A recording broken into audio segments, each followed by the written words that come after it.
is recording. All right. Welcome to Talk with History. I am your host, Scott, here with my wife and historian, Jen. Hello.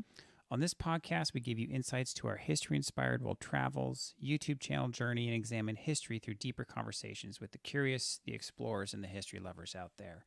Now, Jen, I'm just going to cut right to the chase because the title of this episode will give it away. So let's talk about the White House and kind of you had tried to get a tour of the White House. It was very difficult, and we finally had to phone a friend. Yeah, it is very difficult to get a tour. You know, they say it's supposed to be relatively easy. You email your congressman, and it hasn't been. We've tried this a couple times, and so finally, I have a friend who is in D.C. right now, going through school. Yep. And he had a connection. Yeah. And so he was able to get us a tour, all five of us. So yeah, us and it wasn't the any sort of inside tour. No, it's a tour that everybody he's basically able to just get us on the list so that everybody else does. So we were very happy to do that. Mm-hmm. So let's talk a little bit about the White House, and then we'll kind of go into what we saw as we walked through kind of the eastern wing of the White House. Sure. So the White House is the home of the President of the United States of America. That's right. It is the oldest public building in the District of Columbia, 1600 Pennsylvania Avenue. Yep. They have to pick a cool state. For that. But what it's come to symbolize, and it's been definitely changed throughout the years, but what it's come to symbolize for our country is very significant. And really, every president that's ever presided? No. Yeah. Been president over America has touched it somehow. Except, George Washington. But he picked the place. Oh, he picked the place. Yeah, he picked the location. In 1791, George Washington picked the location of where it was going to be built. Oh, I actually didn't realize that because I think one of the facts we saw was he was the only president who hadn't lived there. He's the only president who's never lived there, but he knew where it was going to be. Oh, okay. So it was him who was like, I want 1600, not 1601. Yeah. And now I don't want the 1500s. Yeah. I don't want 1700 Ohio Place. I want 1600 Pennsylvania Avenue. Yeah. Exactly. So he's there when they put the cornerstone there. So he picks the site 1791, and we've talked about this. George Washington is very influential in the land around the D.C. area. Sure, of so he's like, this is a good location right here. Virginian. It's a Virginian, yeah. Exactly. And so the cornerstone is laid by James Hoban. He's the architect. And it takes 8 years to construct. And of course, people have discussed this before. Enslaved labor is used to construct the White House. John Adams and Abigail Adams will be the first president and first lady to move into the White House. Yeah, it was 1800. 8 years after. So, 1800 exactly. Okay. November 1st, I think, 1800. And so, it's seen changes throughout that time. So you're going to get the War of 1812. It's burned in 1814. Right. So the only time that the city has been taken over by an enemy is when the British stormed D.C. and actually burned the White House. And we all know the famous story of Dolly Madison and the Gilbert Stuart painting of George Washington, which was actually there when we toured. Yeah, so for those of us who don't remember that stuff, now I do because you've told me the story multiple times. But, I mean, she actually was saving a lot of the then historical stuff. Yes.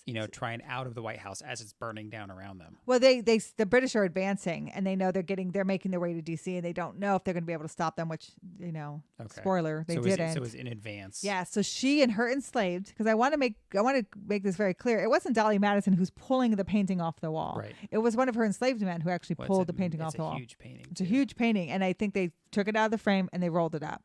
And he took it, threw it on the wagon, and a bunch of other things, china, bunch of other stuff that was in the house. But that was one of the things they saved. Dolly Madison's credited with it because she probably gave the order to do it, but it wasn't her herself who did it. But they saved all those things, and the White House is rebuilt. They bring in the same architect, and they rebuilt it. 1817. 1817 is ready to be moved back into again. And Monroe will be the president who moves back into the White House after it's burned. Yeah. And then you get in 1901, you get a name change. That's right. This was interesting. Yeah. So Teddy Roosevelt becomes president and starts, I mean, people have always kind of like joked and called it the White House, but this time they actually they paint it white, the whole place.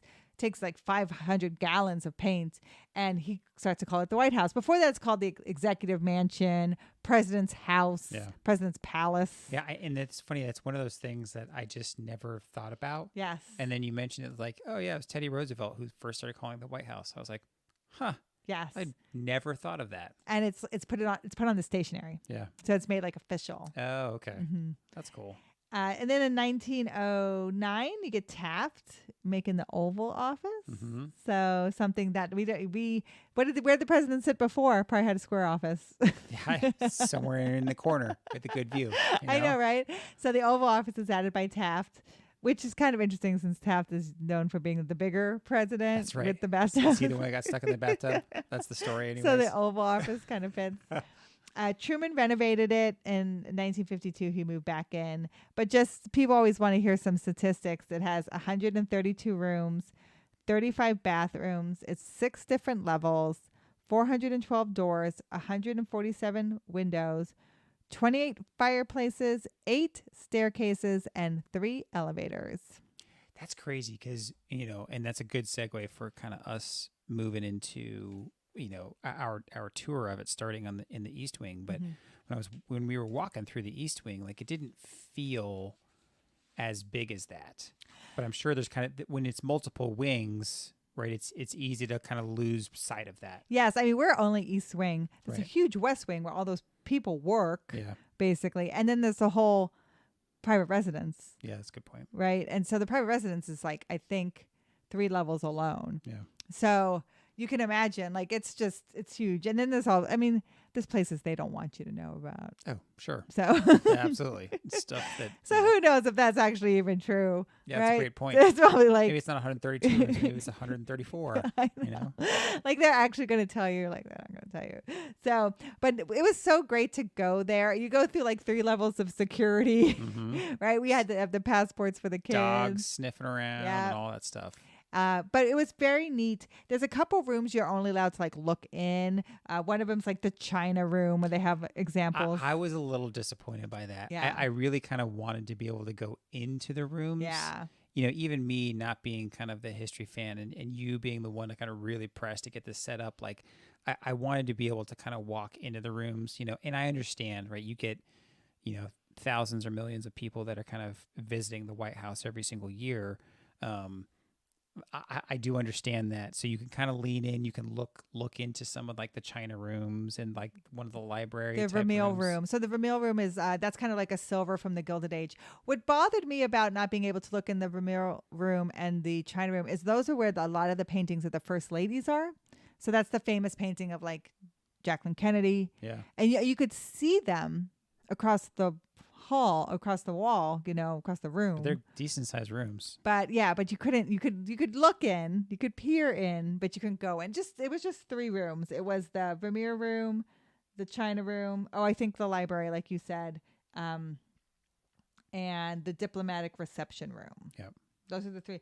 So, and then they had like a gift shop right There's there. like a gift shop like in the middle of one of the hallways, which, of course. It was very interesting. Smart move. So it's like, okay. People are going to spend money. And then we went upstairs, and that's when you got to go into all the rooms. Yep.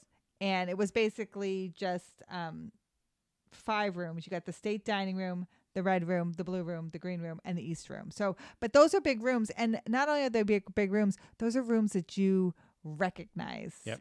Because those are rooms that are used when the president goes live or he's doing some event at the White House. Yeah, that was one of the cool things. And you don't see it until a little bit later in the tour, but it's actually like the spot where the president's like walking up to the dais and he's doing like a big announcement to the public. Yes. Not the press room, but actually walking up to do some sort of, national announcement. Yeah, he does it like standing outside of the blue rooms and the green rooms. Like those are the doors behind him. Like he's down that long hallway with those rooms off to the side of him. Like they changed that podium around. But if he's doing it at an event where he's actually like giving someone the presidential award or a Medal of Honor, he's usually doing it in the East Room. And that room is set up with a bunch of chairs and the podium. And that's the room that has the Gilbert Stuart painting. Yep. And it's kind of roped off. They don't want you by the chairs and things like that. But you can tell it's a big room ready to receive people. And then on the other side of that room, between the green room, the blue room, and the red room, is the state dining room. And in that room is the painting of Abraham Lincoln. That's the one that had like the big chandeliers Yes, and everything. and had Lincoln Yep. with this hand. Like that's a famous Lincoln Very painting. famous picture. Yeah. But that was neat. And so there's 3 rooms in between. The red room, used for receptions. It's painted red, so it's very easy. Yep. It's been a favorite of the First Ladies. John Adams used it as a breakfast room. Rutherford B. Hayes took the oath of office there. It's decorated as a American Empire parlor of the 1810s to 1830. Was that the room that had that really cool kind of nature painting that was really like a kind of conglomeration of multiple parts of America? I think that's the green room. Was that the green room? Yes. Because there was one. It was massive painting. Yes. And you almost thought that like, is that Yosemite? Is that the Rockies? And he said they made it up. And the artist Yes. actually made it up, and he actually took a couple different places and kind of put them together. But it was just this beautiful. Yeah, you it know, was painting of beautiful because nature. I even said so. They usually have an aide, what do I call them, a page or an Yeah. aide in each room, Yep. and you can ask them questions. Yep. And they're watching you too, to not touch anything, because they have you kind of roped through these little walkways on either side of the room. So you kind of have to pick a side, That's right. and you walk down the side because you were on the opposite side of me. Yeah, I was hurting the kids, and you were like taking your time. So between the red room and the green room is the blue room. And the blue room is often used by president to receive guests. And you've seen President Obama. I've seen a lot of pictures of Obama in the blue room. I think when he's pretending to be attacked by the Spider-Man kid, he's in the blue room. Oh, I'll have to look that one up. If I do a video version of this podcast, I'll make sure I put that up. It's furnished to represent the period of James Monroe, who purchased the pieces in that room in 1814. And 7 of the French chairs and 1 of the sofas was bought by Monroe. And the portraits there of John Adams, Thomas Jefferson, James Monroe. And the Hannibal clock on the mantle was acquired in 1817. Yeah, it was one of those things that like even for me, I almost felt rushed. Yes. Because there was so much, it was so saturated with just all this history. It was. And you're like, you could stand there in one room for 30 minutes by itself. All right. And they were moving people along at a pretty steady pace. They do. They don't rush you. And you're allowed to take pictures. We took pictures in the East room and in the state dining room and in the East room. But the blue room, because it's kind of centered between the red room and the green room, is where they put the Whitehouse Christmas tree. Oh, that's where it goes. Yeah, it goes in the blue room. Oh, okay. So that's kind of cool. Yeah. And then the green room. And this one served as Thomas Jefferson's dining room. It kind of reminded me of that because of Monticello. Yeah. So it's very interesting. It's now furnished as a parlor. It's used for receptions. The walls are covered with a watered green silk. And that's in 1818, the state dining room was moved here. I'm sorry. The mantle was purchased in 1818. The state dining room was moved here in 1902. Before they built the other state dining room. So you can see it's kind of a smaller room to be a dining room. But those are the rooms you basically get to really walk through and see. Now, what's interesting is, like I said, you have this big east room. You have this big dining room. In between are these 3 colored rooms, Yep. blue room, red room, blue room, green room. Then you have a hallway that kind of connects those 2 rooms. And in that hallway was one of the most famous paintings of a president that I had ever seen. And you could get right up to it. That was the JFK one. The John F. Kennedy. I was with his arm crossed, shocked. looking down. So let me just kind of paint the picture, and that's no pun intended here, but we're walking through these things. We're all roped off and this, that, and the other. And you can feel we're kind of starting to get closer to the end. People starting trying to take pictures over by where like the presidential podium is, The seal is, and things like that. And we walk into this hallway, and literally, I could have walked up and touched it if I had wanted to. Was the painting of JFK where he kind of has his arms crossed and he's looking down. He looks like he's thinking. It's probably to me, one of the most famous presidential paintings that I can think of. Maybe because it's just so much more distinct. Sure. I didn't know what to say. I was like, Jen, I could walk up and touch. People were taking selfies right in front of it, and I did. taking pictures, and this. I was so surprised. And then there was other pictures that were just as close, right? Yes. Ronald Reagan and just a whole bunch of them sitting right there. Yeah, they had Obama, and I think just Obama was on the outside before you left the White House. Right. And then, John F. Kennedy was right there. I just couldn't believe it, too, because to me, one of the most famous, significant presidential paintings, that is one I really distinctly remember. So I could see them protecting the Stuart Gilbert Washington. The Lincoln portrait is very famous as well. That's also kind of protected across the room in the dining room. But the John F. Kennedy, to be there by itself. I mean, even Jacqueline Kennedy's you couldn't even get to because it's across the room downstairs. It almost made me think like maybe this is just a replica. I know. I thought that too. I thought the same thing. I was like, there's no way that's this. Like my kids could have walked up into and touched it. Yes.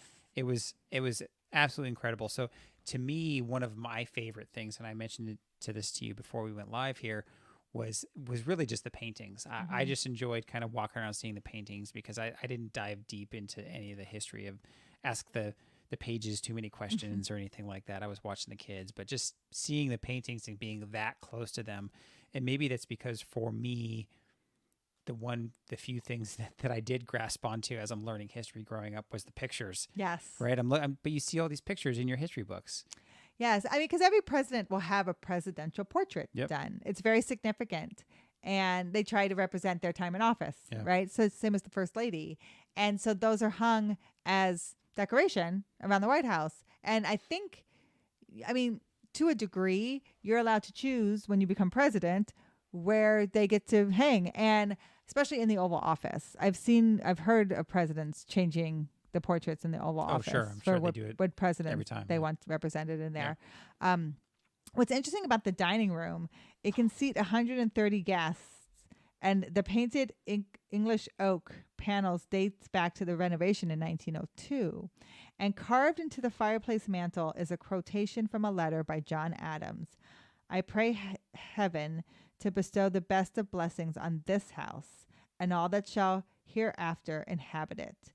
May none but honest and wise men ever rule under this roof.